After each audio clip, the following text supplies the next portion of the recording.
welcome back to my channel. This is Dom, and a quick review, update, I don't know, unboxing, whatever, of this new book that I picked up just before Christmas. Now, it's written by Steve Shawn, and it's basically a number of wargaming scenarios for the Leipzig campaign from the Napoleonic period. And I saw this and I thought, I really need to get a copy of it. I can't remember where I saw it. It was one Facebook or a forum or something. And I'll put the link in the description. You just have to go to Shawn direct or to Steve directly.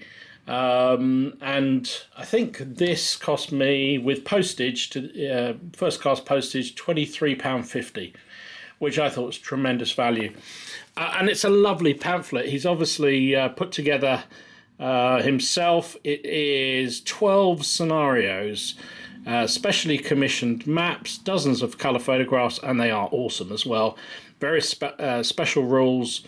And the beauty of this is that it's adaptable for pretty much any rule set that you might play Napoleonics for. And you can see the quality is absolutely superb. I'm really impressed with this. It's a lovely, thick paper stock they've used. I'm not going to go all nerdy on paper stock, but wow, it's lovely. It's really, really nicely done. And you can see the standard of the imagery is very good indeed. So basically, Steve wrote this book for his own use, I guess, and he based it around his experience as a wargamer. And he says in the intro that he was influenced enormously by Peter Gilder, and I believe he went to some of the early Wargames holiday events where Peter used to run massive games, including Leipzig. And so this is inspired by their sort of big games. And it's very, very cleverly done and very nicely done. And what I like about it, as I say, is the fact you can use it with anything. So what he's done is he's created the armies, the scenarios list the size of the units you should use, but you can convert them very easily. So you've got here, he's saying that a unit in his book, a small unit, is 24 figures, but you can adapt that to your own size. So in black powder, you might say a small unit is only 16. Well, that's fine. You just take instead of using the 24 figures, you use 16, and that's absolutely fine. So I like that. He's got it worked through. He's also the morale grades as well, which again is fairly easy to adapt. So if you're playing General d'Armée, for instance, you can pick up and use exactly the same system in terms of the morale grades. You've got elites, veterans, blah, blah, blah. If you're playing General de Brigade or Grand Manor, you've got other ones, which is great.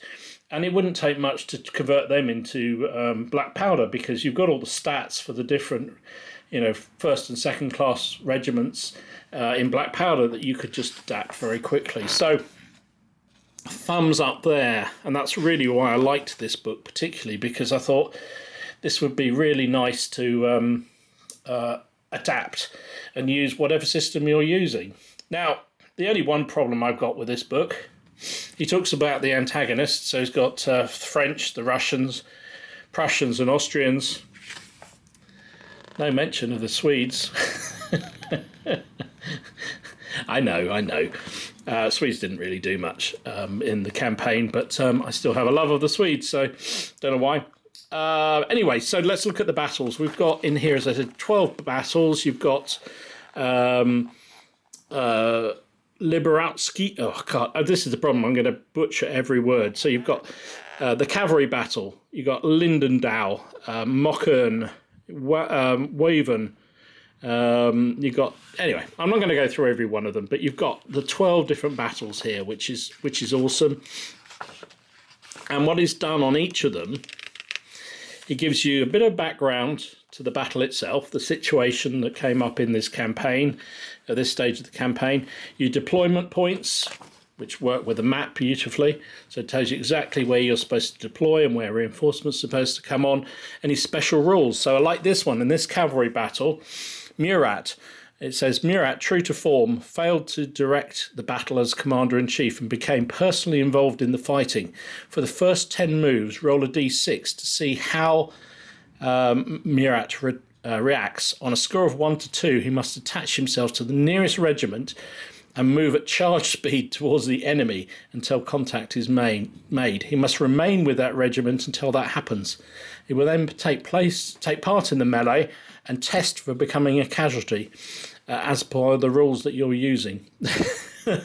Which is great. I love that. So you got things like in this battle, this heavy rain, there's rules about ground batteries.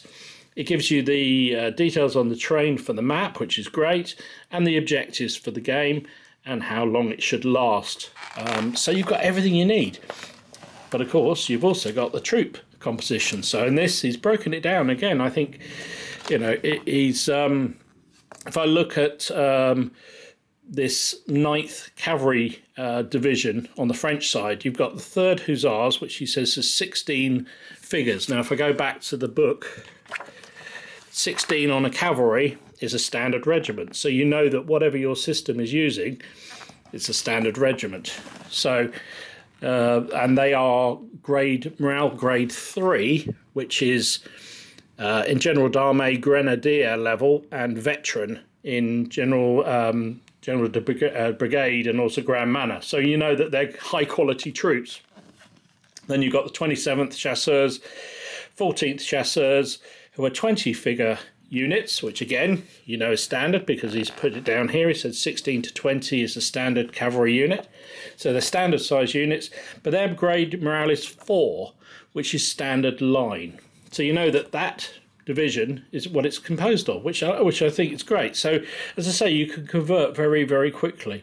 So this battle, he's got the different divisions, or brigades, if you want to call it that way, with their composition, and then same for the Allied side, and it's all laid out on the map. So really nice. Here's Linden U. I really should have thought about this. So this is the French versus Austrians.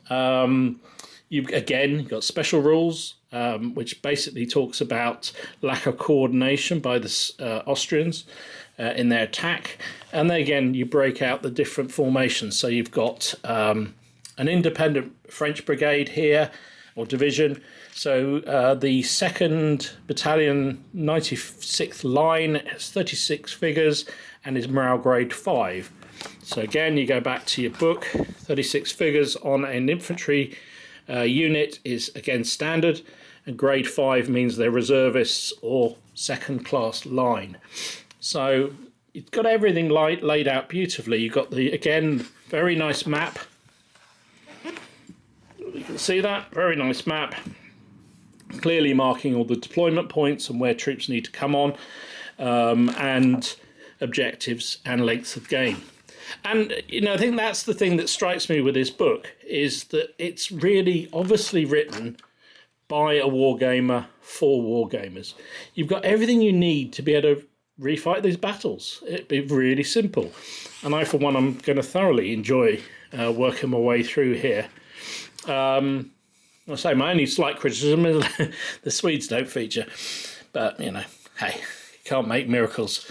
So I love this. There's some wonderful special rules that actually add the flavour to the game, and will actually allow you to play this out, as a proper refight.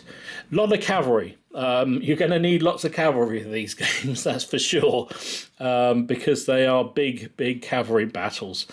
But I think that's absolutely fine. And I think it's nice to be able to run lots of cavalry in Napoleonic games. Not many of us do enough of that, I don't think. I certainly don't.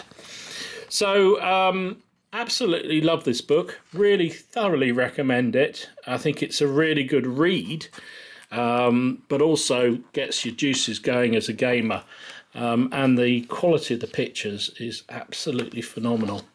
So, I would thoroughly recommend, if you're interested in the period, if you're particularly interested in Leipzig campaign and you want to get out and get some scenarios played out, this Let's Fight Leipzig, Wargaming the Battle of Nations by Steve Sean is just brilliant. I think it's a really, really good book, and I would thoroughly recommend it. And hopefully, I don't know, people can tell me in the comments down below whether he's done any more books like this, because I hope he has, because if he has, I want to get hold of them, because they're brilliant. Really, really good. So anyway, just a quick one. I hope you enjoyed it. If you did, please give it a like, share, all that good stuff. As I say, I'll put the link in the description where you can email Steve. I keep saying Sean. You can email Steve to pick up your own copy if you wish, and you can see all the various battles that are available in this book.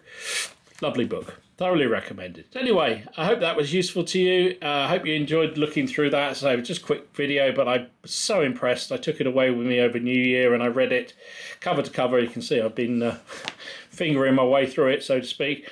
And I think it's a great book. Really impressed. I wanted to show it off to those of us who love Napoleonic games, and particularly if you're interested in the Battle of Leipzig. I think this is a huge, huge resource for your gaming moving forward. Anyway, if you like this, please give it a like, subscribe, share, all that good stuff. And I will see you again soon. Stay safe, stay well. This is Dom, signing out.